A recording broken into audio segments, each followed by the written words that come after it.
I need to get this out because I'm about to do something that's either going to make me look like a genius or land me in hot water with every married couple on this site who thinks communication solves everything. Spoiler alert, it doesn't solve jack when your wife has been running a Discord server dedicated to mocking you with her friends for the past year and a half. So, let me back up. I'm Julian, 34. Been married to Kira for 6 years. We met through mutual friends when I was 26. She was 25. And honestly, those first few years were good. Not perfect, but good enough that when she suggested getting married after 2 years of dating, I thought, why not? She worked in marketing at a tech startup.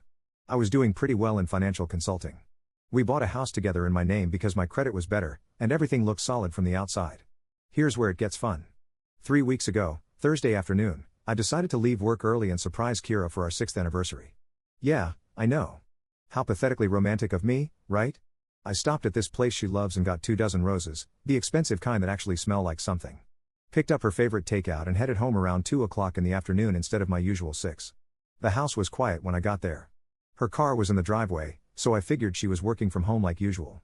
I put the food in the kitchen, arranged the roses in a vase, and went upstairs to find her. Our bedroom door was closed, and I could hear her talking, so I figured she was on a work call. I wasn't trying to eavesdrop, but her voice was carrying through the door. And what I heard made me stop dead in the hallway.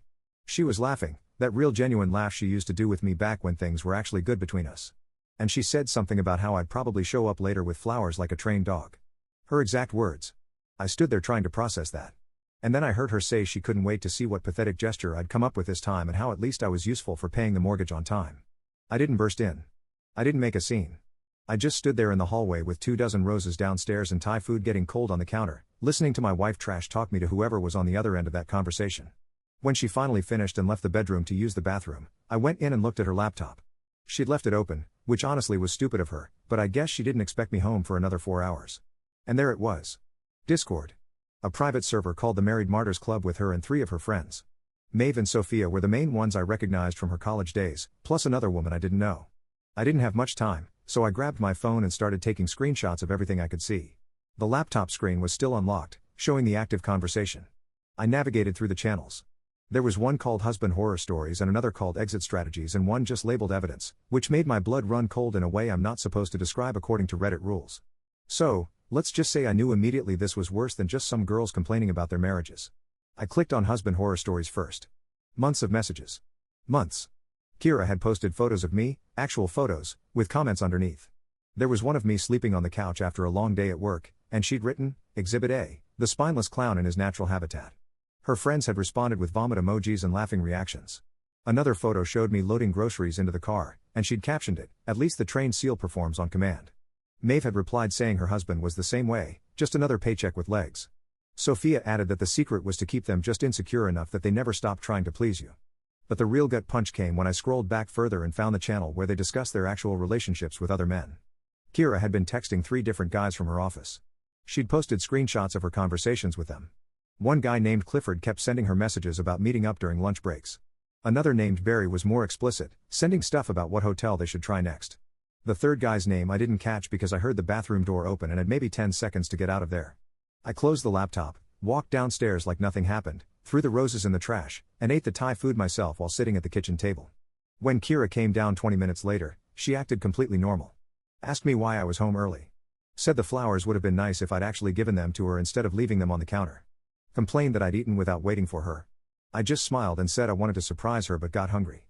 She rolled her eyes and made herself a sandwich, then went back upstairs to finish work stuff. And that's when I realized I had a choice to make. I could confront her right then, have the big dramatic showdown, probably end up getting gaslit about how I was overreacting or misunderstanding the context of her venting to friends. Or I could do what I do best, which is plan, calculate, and execute when the time was right. So, I chose option 2. For the next 2 months, I played the perfect husband. I smiled when she criticized me. I bought flowers every Friday. I took her to nice restaurants and paid for everything without complaint. I acted like the spineless clown she thought I was because I needed time to move pieces around without her noticing. First thing I did was talk to a divorce lawyer, not to file yet, just to understand what I was working with. The house was in my name only, thank God, because I'd bought it before we got married and paid the down payment myself. Our joint checking account had about $40,000 in it, money we'd both contributed to over the years. The lawyer explained what I could and couldn't do legally, and I took notes. Second thing, I started moving money. Not stealing, not hiding, just transferring my portion of our joint savings into a separate account that only I had access to. Every week, I'd move a few thousand. Make it look like regular bills or expenses. Kira never checked the bank statements because I'd always handled the finances, and she was too busy texting Clifford and Barry to notice.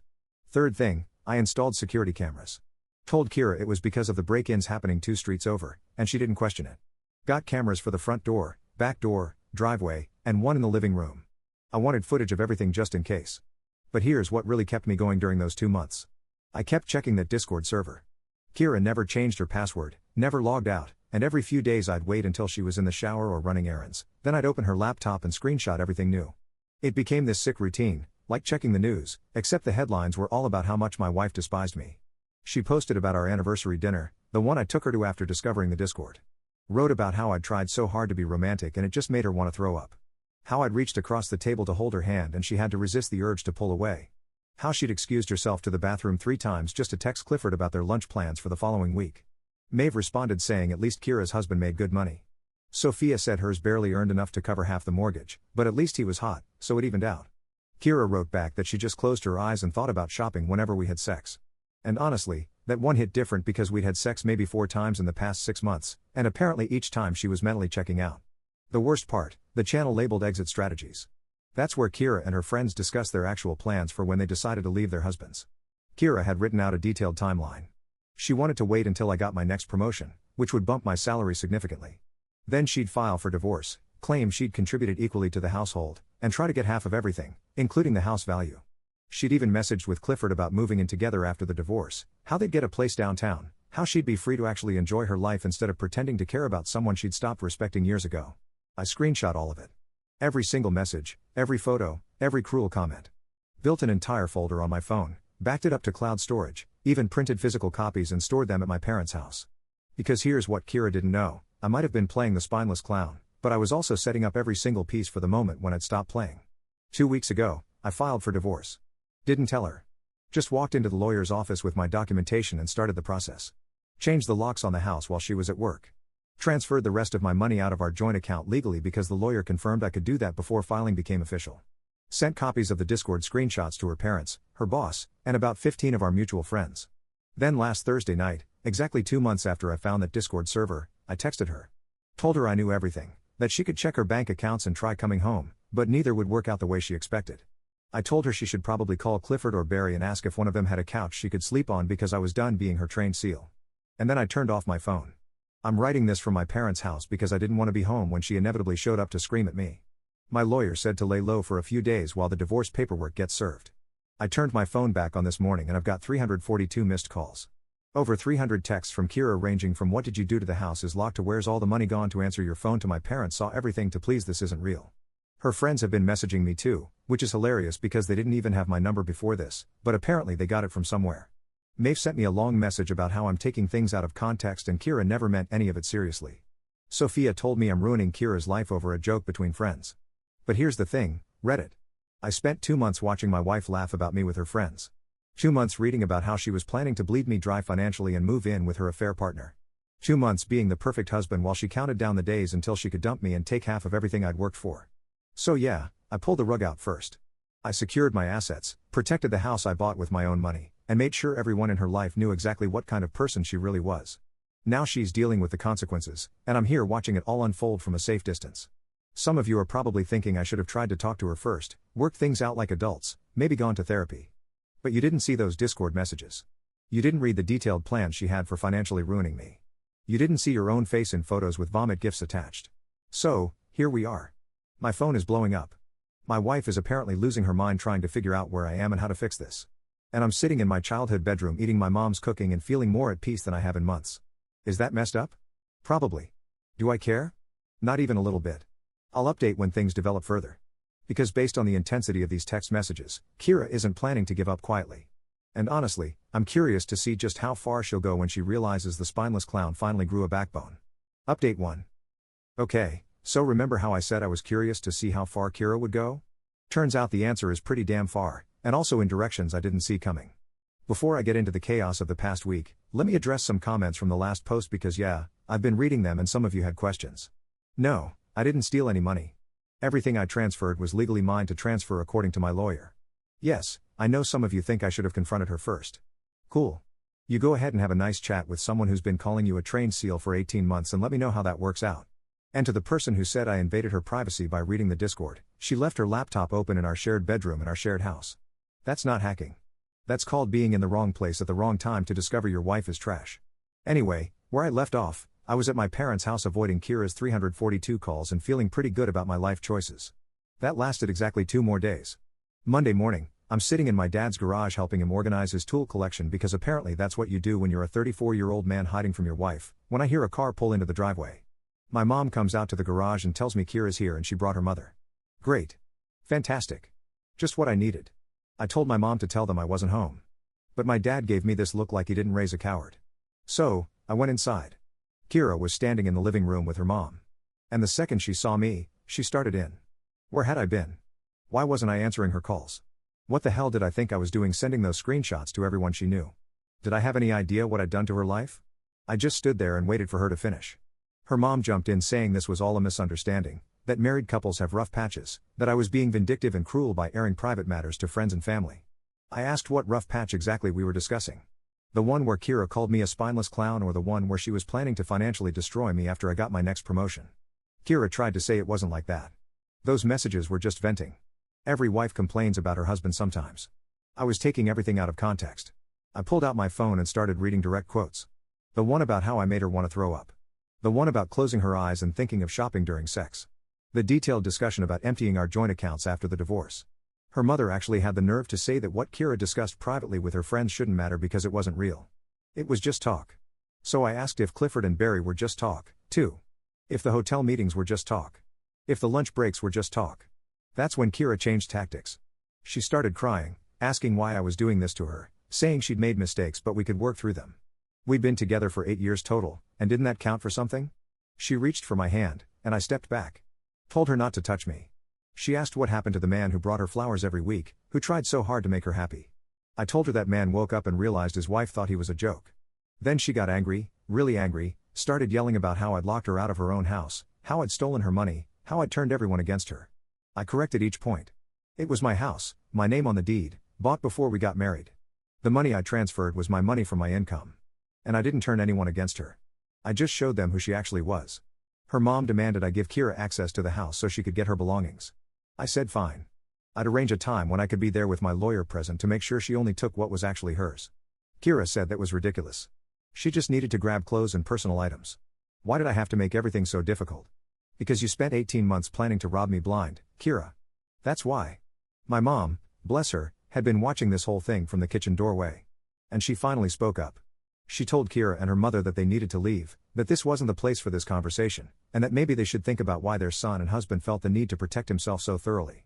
Kira's mom got offended, said something about how my family clearly raised me to be sneaky and underhanded. My dad, who had been quiet this whole time, told her to get out of his house. They left, but not before Kira screamed that this wasn't over, that I couldn't just destroy her life and walk away, that she'd make sure I regretted this. Her mom had to physically pull her toward the car. So, that was Monday. Tuesday, I get a call from my lawyer. Turns out Kira hired her own attorney, and they're claiming the house should be considered marital property despite being in my name only because she contributed to household expenses during the marriage. My lawyer said it was a reach, but that we'd need to document everything. Prove that her contributions were minimal compared to mine. Show that I'd paid the mortgage and property taxes entirely from my own income, which meant I needed to go through 6 years of bank statements and financial records. Fun times. Wednesday, I went back to work for the first time since everything exploded. I work at a mid-sized financial consulting firm, and word had already spread because apparently Sophia's husband works in the same building as one of my colleagues, and the small world effect kicked in. 3 different people asked me if I was okay. My boss pulled me aside and asked if I needed time off. I said no, I needed normalcy, and he respected that. But here's where it gets interesting. Thursday afternoon, I get a message on LinkedIn from Clifford. Yeah, that Clifford. The one Kira was texting about hotel meetups. He tells me we need to talk, that there are things about the situation I don't understand, that Kira's been dealing with a lot at work and maybe I should cut her some slack. I'm reading this message in complete disbelief because this man really thought he could lecture me about my own wife while actively having an affair with her. I responded asking if his wife knew about his relationship with Kira. He sent back a message saying there was no relationship. They were just work friends, and I was creating drama where none existed. So I screenshot his text with Kira, the one she'd posted in the Discord where he was explicitly discussing hotel rooms and lunch breaks, and I sent them back to him. Then I blocked him. Except here's the problem. Clifford apparently panicked and went to their manager claiming I was harassing him. Kira worked at the same company, so now there's an HR situation brewing where I'm apparently the aggressor for exposing their affair. My lawyer told me to send him copies of everything just in case this escalates into something legal. Friday, I finally agreed to let Kira come get her stuff from the house. I took the day off work, had my lawyer meet me there, and we waited. Kira showed up with her mom again, plus Maeve as moral support, I guess, and all three of them walked through the house like they were conducting an inventory. Kira tried taking furniture that we'd bought together, stuff I'd paid for. When I objected, her mom said that married couples share everything and I was being petty. My lawyer intervened and said that unless Kira had receipts proving she paid for specific items, they stayed. Kira started crying again, saying I was trying to leave her with nothing, that she'd contributed to our life together in ways that didn't show up on receipts. I asked her to specify. She said she'd maintained the household, done the shopping, organized our social calendar. I pointed out that I'd paid for all the shopping, that our social calendar mostly involved her friends who I now knew spent their time mocking me, and that maintaining the household meant she worked from home in pajamas 4 days a week while I commuted an hour each way. She took her clothes, her laptop, some books, and personal items. Then she asked for the wedding photos and the engagement ring. I said she could have the photos, but the ring was staying with me since I'd paid for it and it had been my grandmother's originally. Just reset. Her lawyer would have to fight me for it if she really wanted it that badly. That set off another screaming match. Kira accused me of being cruel and vindictive, of punishing her for venting to her friends, of trying to erase their entire marriage. I told her she'd already erased it herself with every vomit emoji and train seal comment. I was just making it official. After they left, I sat in the house by myself for a while. The place felt empty in a way it hadn't before. Even though most of the furniture was still there, I kept thinking about how I'd bought this house 7 years ago, imagining it would be full of kids and family dinners and a life I'd built with someone who actually respected me. Instead, I got 6 years of being someone's ATM with benefits. The weekend was quieter. I stayed at the house instead of my parents' place. Started reclaiming the space as my own. Saturday, I went to the hardware store and bought new locks for the doors, even though I'd already changed them, just to make sure. Went to the gym for the first time in weeks. Ran until my legs hurt. Felt better than I had in months. Sunday, Kira's dad called me. That was unexpected because her dad had always been decent to me. One of those quiet guys who didn't get involved in drama. He said he wanted to hear my side of things. That his wife and daughter had told him their version, but something didn't add up. So, I told him everything. The Discord server, the affair partners, the exit strategy, the whole thing. He was quiet for a long time. Then, he said he was sorry, that he'd raised Kira better than that he understood why I'd done what I did. He asked if there was any chance we could work things out, maybe go to counseling. I told him no. That ship had sailed the moment she posted my photo with vomit gifs. He said he respected that and that he'd talked to his wife about backing off. Monday morning, I woke up to 17 missed calls from Kira, all from between 2 o'clock and 4 a.m. The voicemails were a mess. Some of them were her crying about how she'd made mistakes and wanted to fix things. Others were her screaming that I'd ruined everything, that Clifford had blocked her after I contacted him, that her manager was asking questions about her conduct at work, that friends were cutting her off because of the screenshots. When one voicemail in particular stood out. She said she knew I thought I'd won, that I'd successfully destroyed her life while protecting my own, but that I had no idea what I'd actually set in motion, that there were things I didn't know about, arrangements I wasn't aware of, and that when everything came out, I'd realize I'd made a huge mistake. I saved all the voicemails and forwarded them to my lawyer. Because here's the thing that's becoming increasingly clear. Kira isn't planning to accept this divorce quietly. She's regrouping, strategizing, and based on that last voicemail, she's got something else planned that she thinks will turn this situation around. And honestly, part of me wants to know what it is. Part of me is curious what card she thinks she has left to play. But the bigger part of me is just tired. Tired of the drama. Tired of the manipulation. Tired of dealing with someone who spent years viewing me as a punchline and a paycheck. I'm ready for this to be over, but based on everything that's happened this week, I'm pretty sure it's just getting started. I'll update when the next disaster inevitably hits. Update 2. Alright, Reddit. Buckle up because the arrangements Kira mentioned in her 2 a.m. voicemail? Yeah, I found out what those were, and honestly, I should have seen this coming. But apparently I'm still capable of being blindsided even after everything. First, thanks for all the comments on the last update. To the person who said I should just block Kira and move on, I hear you. But we're in the middle of divorce proceedings and my lawyer specifically said I need to keep lines of communication open for legal reasons. To the multiple people suggesting I'm being too harsh, I'd invite you to read the Discord screenshots where my wife planned to financially gut me. But I'm guessing you already made up your minds. So Tuesday of last week, I get a call from my boss asking if I can come in early for a meeting. Not a request, an actual we need to talk situation. I show up at 7 in the morning and find my boss plus someone from HR waiting in the conference room. And immediately I know this is about Kira somehow. Turns out Clifford didn't just file one harassment complaint. He filed 3. The first was about me contacting him on LinkedIn with what he called threatening messages. The second was about me sending explicit screenshots of private conversations. The third was about me creating a hostile work environment by spreading rumors about his personal life that could damage his professional reputation. I explained to HR that Clifford was having an affair with my wife, that the screenshots were evidence of that affair taken from her Discord server where she'd posted them, and that I'd contacted him once to ask if his wife knew about the situation before blocking him. My boss looked uncomfortable. HR took notes. And then they told me that while they understood this was a personal matter, Clifford worked for a client company that we did business with, and his complaints were creating problems for that relationship. They asked me to sign a statement saying I wouldn't contact Clifford again or discuss his personal life with anyone connected to either company. I signed it because my lawyer had already told me to stay away from the affair partners anyway. But the whole meeting left me furious. Clifford got to play victim after screwing my wife, and I had to sit there and take it professionally. Wednesday, I'm at the grocery store grabbing food for the week and I run into Sophia in the produce section. Remember, she's one of Kira's friends from the Discord server, the one who'd posted about keeping husbands insecure. She saw me and actually approached, which took some nerve. She wanted to talk about Kira. Said that things had gotten out of hand and maybe we all needed to calm down and reassess. I asked her if she was serious right now, standing in front of me pretending to be a mediator when I had screenshots of her encouraging my wife to emotionally manipulate me. Sophia said those messages were taken out of context, that the Discord was supposed to be a private space where women could vent frustration about their marriages without judgment.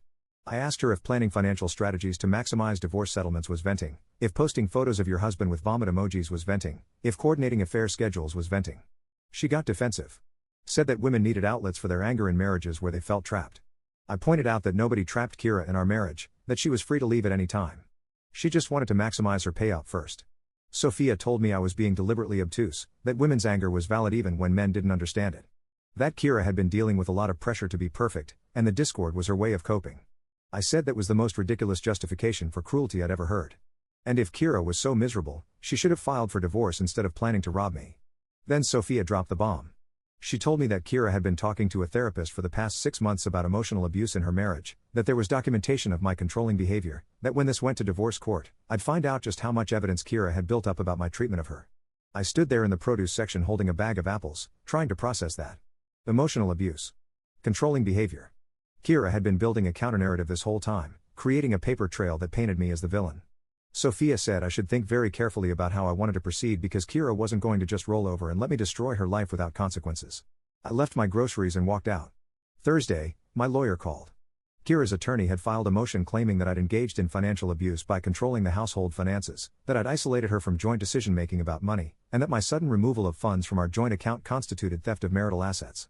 They were requesting that I return half of everything I transferred, plus pay temporary spousal support while the divorce proceeded. My lawyer said it was a strategy. Kira was trying to establish herself as the injured party to gain leverage. We'd need to counter with documentation showing that she'd had full access to all accounts, that she'd never expressed interest in managing finances, that her contributions to household expenses were minimal compared to mine. But it meant more work, more evidence gathering, more time. Friday, Kira texted me directly. Said we needed to meet in person to discuss things like adults, that hiding behind lawyers wasn't solving anything, that we owed it to our 8 years together to at least try talking. I told my lawyer about the text, and he said it was probably a setup, that she'd try to get me to say something she could use against me. But that if I did meet her, I should record everything. Saturday afternoon, I agreed to meet Kira at a park near our house. Neutral territory, public place, and I had my phone recording in my pocket. She showed up right on time, and honestly, she looked terrible. Not in a satisfying way, just tired and worn down.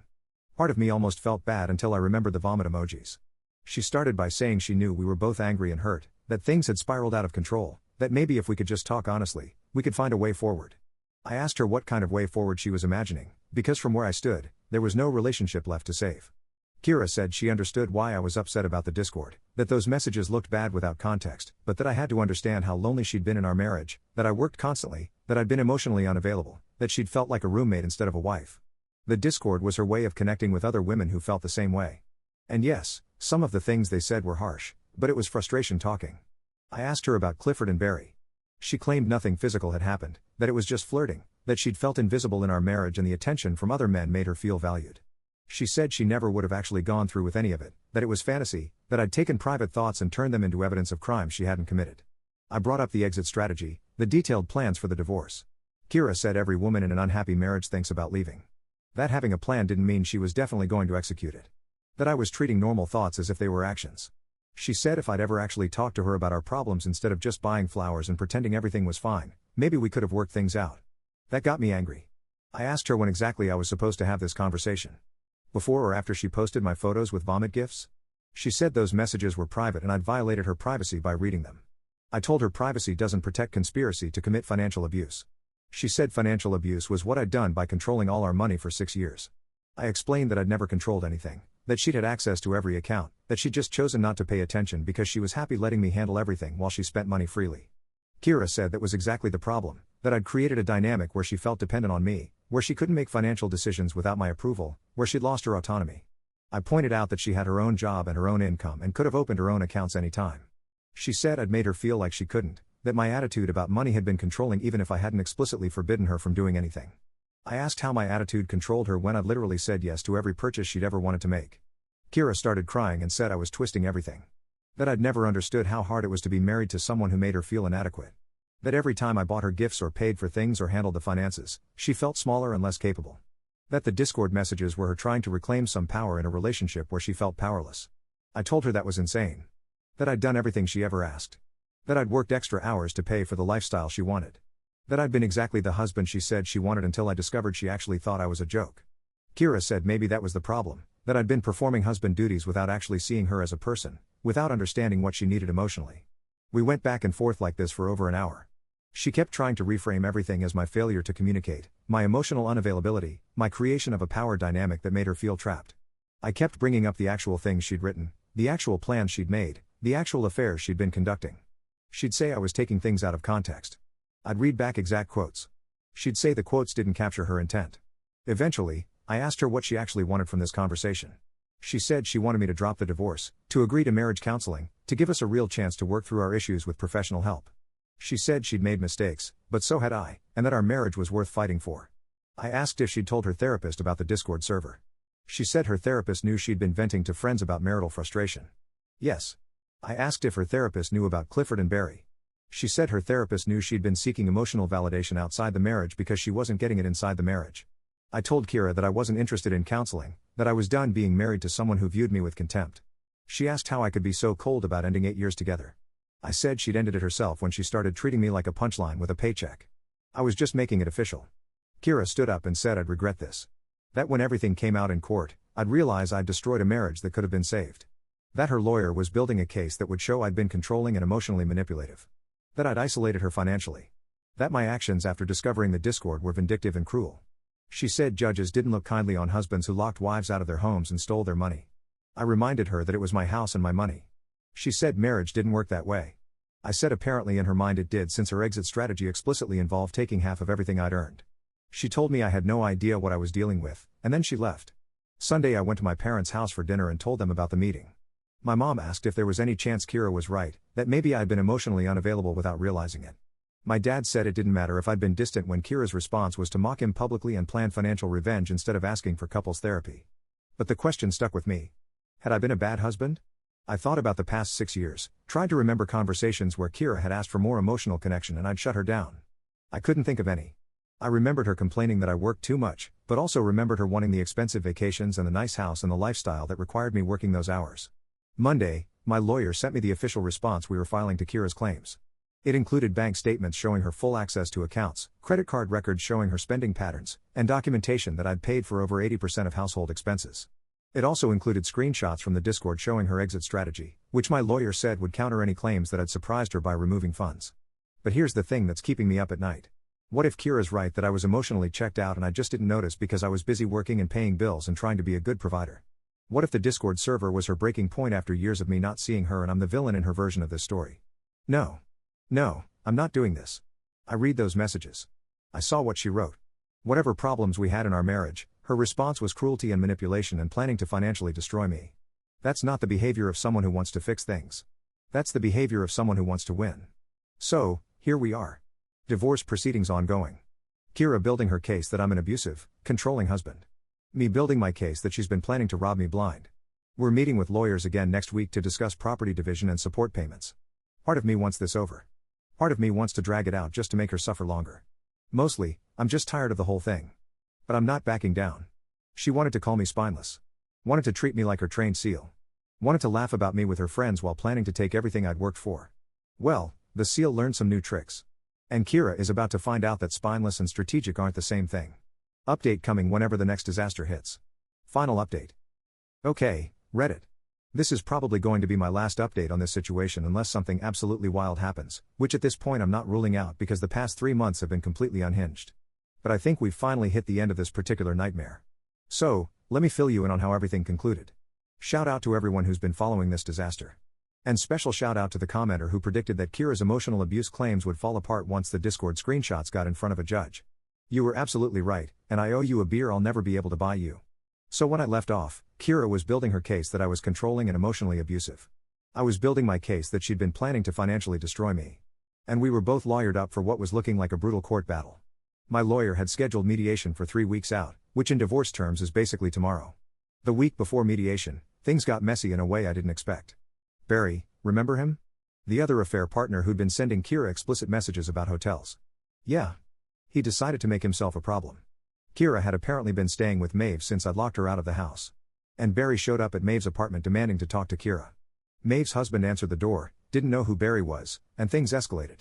I only know about this because Maeve's husband called me directly, which was awkward because we'd never actually spoken before. He wanted to know what the hell was going on, why some random guy was showing up asking for Kira, and whether his wife was involved in whatever situation had imploded my marriage. I gave him the short version, offered to send him the Discord screenshots, and he said yes. 2 days later, Maeve kicked Kira out. Turns out Maeve's husband was not thrilled to discover his wife had been running a Discord server dedicated to mocking their husbands and strategizing divorces. And he was even less thrilled that Kira's affair partners were now showing up at their home. Kira had to move in with her parents, which at 31 years old must have been humiliating. But Barry wasn't done. He started messaging Kira obsessively, saying they needed to talk about their relationship, about where things were going between them. Kira apparently told him there was no relationship, that it had been a mistake, that she needed to focus on her divorce. Barry didn't take that well. He showed up at her workplace demanding to see her. Her manager got involved, started asking questions about why Kira had personal drama bleeding into the office, whether there were inappropriate relationships happening at work. And because Clifford had already filed harassment complaints about me contacting him, there was already a spotlight on Kira's conduct. The company started an internal investigation. Kira texted me freaking out about it, saying I destroyed her life, that Barry was stalking her because of what I'd done, that she was going to lose her job. I told her Barry was stalking her because she'd been having an affair with him and then tried to cut him off, which was entirely her own doing. She said I didn't understand, that Barry had become unstable, that she was actually scared of him. I told her to file a police report if she was genuinely concerned, but that her relationship with Barry wasn't my problem to solve. She said I was heartless, that we'd been married for 6 years, and didn't that mean I should care about her safety? I said we'd been married for 6 years and she'd spent 18 months calling me a spineless clown while planning to rob me. So, no, I didn't particularly care what Barry did as long as it didn't involve me. She called me a few hours later crying, saying Barry had sent her messages threatening to tell her company everything about their relationship if she didn't talk to him. I asked what exactly Barry knew that her company didn't already know given the ongoing investigation. Kira said Barry had screenshots of their conversations, including messages where she talked about using company time for personal meetings and lying on expense reports about client dinners that were actually dates. And there it was. The thing Kira had been so confident would protect her. The arrangements I supposedly didn't know about turned out to be her own stupidity catching up with her. She'd been mixing her affair with expense fraud, and now Barry had evidence. I told her again to handle it herself. She begged me to help her, said if I talked to Barry, maybe he'd back off, that she knew I had influence because I'd gotten Clifford to block her. I laughed, actually laughed out loud on the phone. I told Kira that I'd contacted Clifford once to inform him I knew about the affair and he blocked her to cover his own tracks, not because I had some magic power over her affair partners. If Barry was threatening her, that was the consequence of her own choices. She hung up on me. Mediation happened the following Tuesday. Kira showed up with her lawyer and her mother, which my lawyer had said was a bad sign because it meant she was feeling desperate and needed emotional support. We sat in a conference room for 6 hours going through every asset, every account, every piece of property. Kira's lawyer started with the house, arguing it should be considered marital property because Kira had contributed to household maintenance and improvements over 6 years. My lawyer countered with the deed showing my sole ownership, documentation that I'd paid the entire down payment and all mortgage payments from my income, and proof that Kira's contributions to household expenses had been minimal. Then they moved to the joint account money I'd transferred. Kira's lawyer called it theft of marital assets. My lawyer called it protecting my income from someone who'd explicitly planned to drain the accounts. And he presented the Discord screenshots showing Kira's exit strategy. The mediator read through them, and I watched Kira's face go red. Her lawyer tried to spin it as private venting that shouldn't be admissible. My lawyer said planning financial manipulation wasn't venting. It was evidence of intent. The mediator asked Kira directly if she'd been planning to file for divorce after my next promotion in order to maximize her settlement. Kira said she'd been unhappy in the marriage and had discussed options with friends, that it was normal to think about worst-case scenarios. The mediator asked if coordinating affairs with coworkers was also a worst-case scenario. Kira said her personal life wasn't relevant to asset division. The mediator said adultery and planned financial manipulation were absolutely relevant to asset division, especially when there was documented evidence of both. We broke for lunch. Kira tried to corner me in the hallway, asking why I was doing this to her, why I couldn't just let her have a fair settlement and move on with both our lives. I asked what she considered fair. She said half the house value, half the joint savings, and temporary support while she got back on her feet. I told her she wasn't getting any of that. She said the law entitled her to marital property. I said the law also recognized that the house was my separate property purchased before marriage, that I'd removed my own income from joint accounts legally, and that her documented plans to commit financial manipulation meant she'd get minimal support, if any. Kira's mother jumped in saying I was being vindictive, that Kira had given me 6 years of her life and deserved compensation for that. I asked what exactly she'd given me besides contempt and humiliation. Her mother said Kira had been a good wife who'd maintained our home and supported my career. I asked if posting photos of me with vomit emojis counted as support. Her mother didn't have an answer for that. We went back into mediation. Kira's lawyer made one last push for a 50-50 split of everything. My lawyer countered with an offer. Kira could have her personal belongings, her car, which was in her name anyway, and $10,000 as a settlement. In exchange, she'd waive all claims to the house, to my retirement accounts, and to any future support. Kira's lawyer said that was insulting. My lawyer said it was generous considering the evidence we had of her planned financial manipulation and ongoing affairs. The mediator asked what would happen if we couldn't reach an agreement. My lawyer said we'd go to court, present all the discord evidence, including the detailed exit strategies and affair coordination, and let a judge decide. The mediator asked Kira if she understood that going to court would mean everything becoming public record. Kira said yes. The mediator asked if she'd considered how that might affect her current employment situation given the ongoing investigation. Kira went pale. Her lawyer asked for a private consultation. They left the room for 20 minutes. When they came back, Kira agreed to the settlement. $10,000, her personal property, no claim to the house or my accounts. In exchange, I agreed not to pursue her for any portion of the household expenses I'd paid, which actually amounted to way more than $10,000, but I was willing to take the loss just to be done. We signed the paperwork. The mediator said the divorce would be final in 60 days. Kira looked at me and asked if I was happy now, if destroying her life had been worth it. I told her I hadn't destroyed anything. I just stopped letting her destroy me. Her mother said I'd regret this someday. That karma would catch up with me. I said karma already had caught up with someone in this room and it wasn't me. They left. My lawyer shook my hand and said it was one of the most clear-cut cases he'd seen in terms of documented evidence saving his client's assets. I went home to my house, my actual legal property that I'd bought and paid for. And I sat there for a while just processing that it was over. But here's the epilogue because some of you are going to want to know what happened to everyone. Kira's company completed their investigation and fired her. Not for the affairs, but for the expense report fraud that Barry had threatened to expose and that they'd found evidence of once they started looking. She moved back in with her parents permanently. Last I heard, through mutual friends who I'm mostly not in contact with anymore, she's working retail while trying to find another marketing job, which is difficult when your last employer fired you for fraud. Barry apparently backed off once Kira lost her job and moved back home because I guess stalking someone is less appealing when they're not the successful career woman you thought they were. Clifford blocked her on everything and never spoke to her again. Probably because he had his own marriage to protect. Maeve and Sophia both stopped talking to Kira after the whole situation with Barry showing up at Maeve's house. Turns out friendship built on mocking your husbands doesn't survive when one person's drama starts affecting everyone else.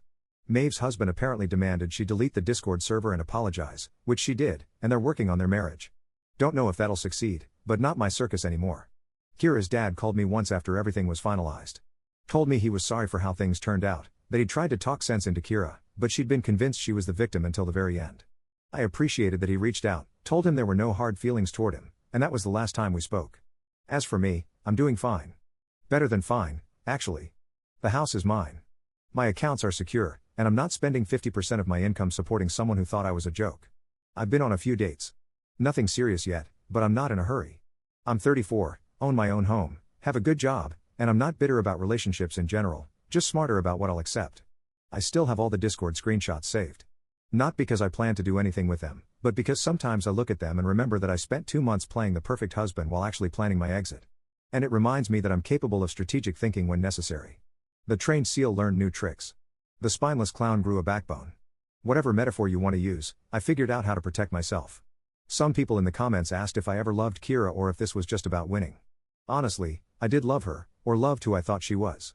But the woman I thought I married wouldn't have posted photos of me with vomit emojis, wouldn't have planned to drain our accounts after my next promotion, wouldn't have coordinated affairs while pretending everything was fine. So maybe I loved someone who never actually existed, and all I did was recognize reality. Would I do anything differently? No. Every step I took was calculated to protect myself from someone who'd spent 18 months planning to destroy me financially. I'm not sorry for securing my house, my money, or my future. I'm not sorry for exposing her behavior to people who needed to know. I'm not sorry for refusing to play the spineless clown anymore. Kira wanted a trained SEAL who'd perform on command and make good money while she mocked him behind his back. Instead, she got a divorce, a damaged reputation, a lost job, and $10,000. If that makes me vindictive, then fine, I'm vindictive. But I'm vindictive with my house and my accounts and my self-respect intact. To everyone who's been following this disaster, thanks for listening, for the advice, for the support, and for occasionally calling me out when I needed it. This community helped me process everything and feel less alone during the worst situation of my life. And to anyone out there who's found themselves in a similar situation, document everything, protect your assets, and don't let anyone convince you that standing up for yourself is the same as being cruel. Sometimes the kindest thing you can do for yourself is walk away from people who view you with contempt, no matter how much history you share. I came home early with roses and found my wife's Discord server where she called me a spineless clown. Now she's living with her parents while I'm living in the house I paid for. Turns out the clown was never spineless after all.